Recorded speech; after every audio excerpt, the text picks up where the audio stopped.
आज मैं आपके लिए एक ऐसी कहानी सुनाने जा रहा हूँ जिसे सुनकर आपको जीवन की सबसे बड़ी सीख मिलेगी। तो आइए सुनते हैं धोखेबाज पत्नी की कहानी। पुराने जमाने की ये कहानी है। एक प्रदेश में एक व्यापारी ने प्रेम विवाह किया।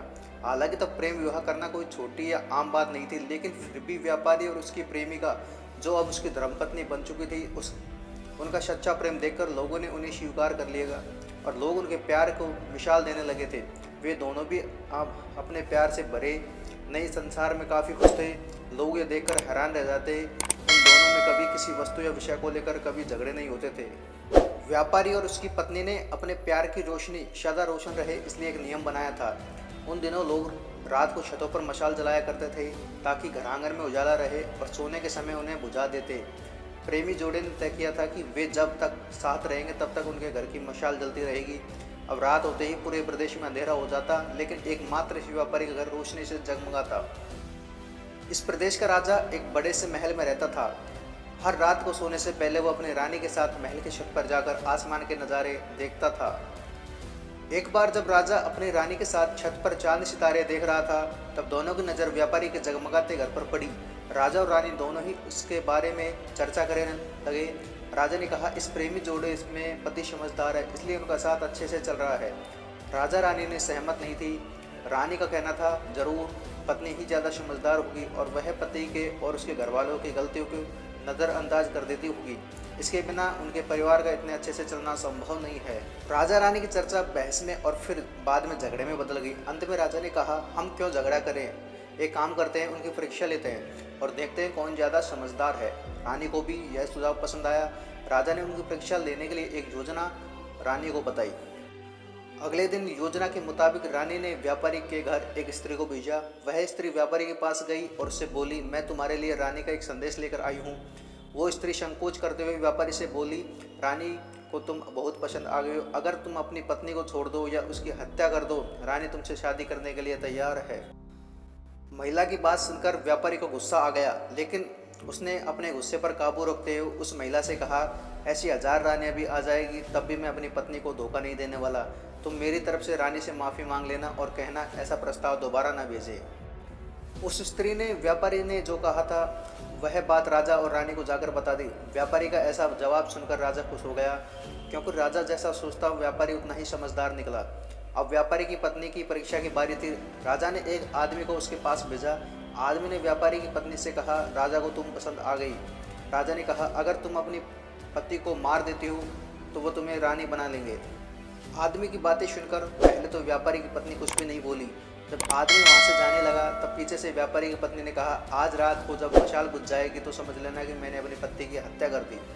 राजा के आदमी ने इस घटना का वर्णन राजा और रानी के सामने जाकर किया। राजा को व्यापारी की पत्नी पर काफ़ी गुस्सा आया, लेकिन रानी ने राजा से कहा कि वह सिर्फ ऐसा कह सकती है, कर नहीं सकती। आखिर वह उसकी पत्नी और प्रेमिका भी। राजा ने तय किया कि व्यापारी खतरे में नहीं डालना चाहिए, इसलिए राजा ने अपने कुछ सिपाहियों को आदेश देकर उसके घर के पास खड़ा रहने के लिए कहा। राजा ने उनको समझाया कि जैसे ही व्यापारी के घर की मशाल बुझे तो तुरंत उसके घर में घुस जाना और व्यापारी को बचा लेना।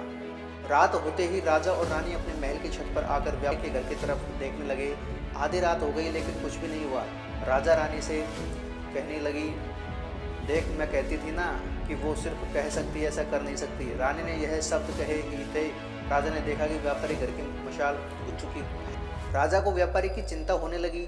थोड़ी देर बाद राजा के वह सिपाही जो व्यापारी की सुरक्षा के लिए वह खड़े थे, राजा के पास आए और उन्होंने राजा को व्यापारी की मौत की खबर सुनाई। राजा ने कहा, तुम्हारे होते हुए व्यापारी कैसे मर सकता है।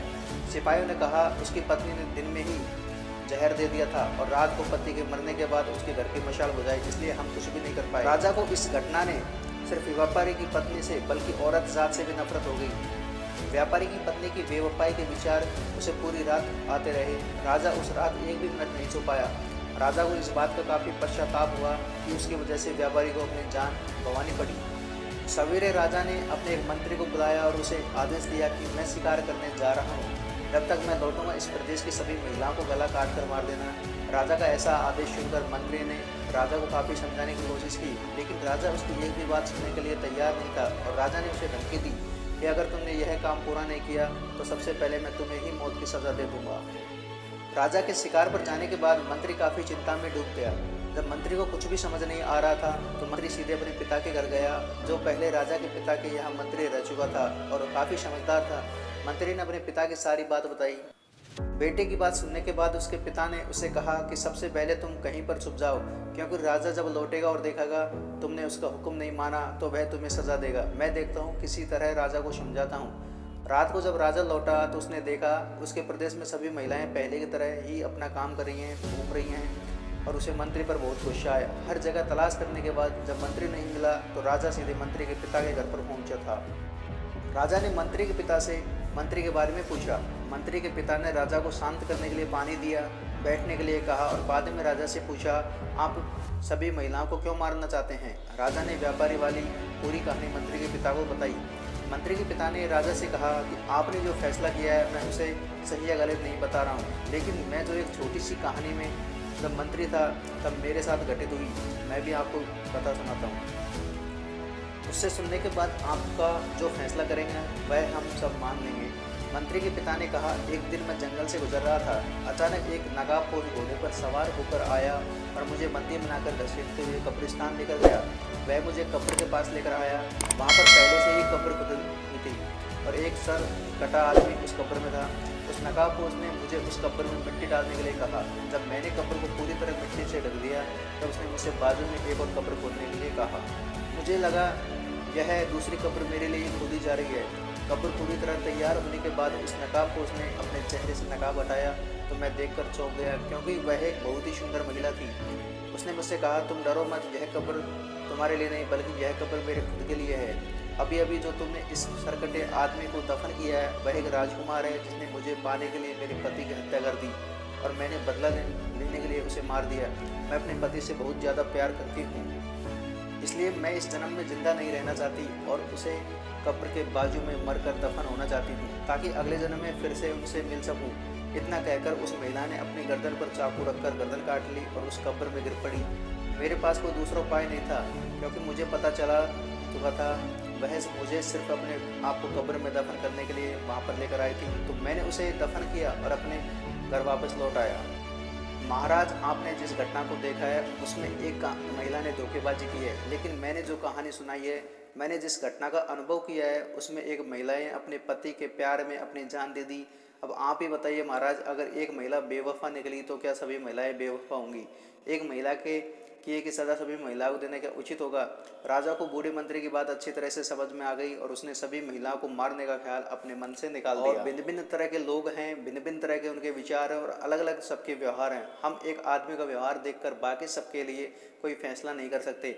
आज के दौर में यह बात बहुत अच्छी तरह से सबको समझनी चाहिए, क्योंकि आजकल ऐसा होता है कि जब कोई प्यार में धोखा खाता है तो वह सभी औरतों को या फिर सभी पुरुषों को नफरत की दृष्टि से देखने लगते हैं, सभी को एक ही तराजू में तोलने लगते हैं। आपको इस कहानी के बारे में क्या विचार है, हमें कमेंट के माध्यम से ज़रूर बताएं। अगर आपको हमारी यह कहानी पसंद आई हो तो चैनल को सब्सक्राइब करें, वीडियो लाइक करें एंड शेयर कर।